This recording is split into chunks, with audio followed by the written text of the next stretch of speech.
আসসালামু আলাইকুম। সালাম। আপনারা বেশি আইসুন।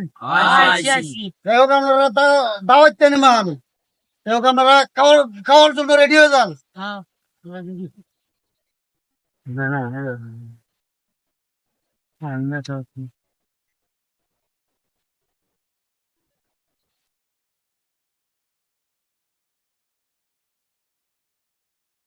তোমার তাতে কি বাড়তে যাই।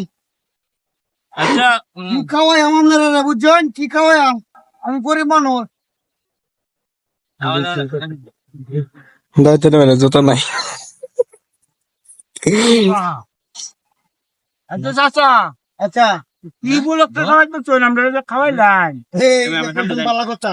আমি কালকে রাইতে সাঁতার কোন সাইডে আমি যদি একটা ভক্তি বিস্কিট খাওয়াই সাইডে যাই তাহলে আমার পালা মুসিবত দূর হয়ে যাবো এই কারণে এই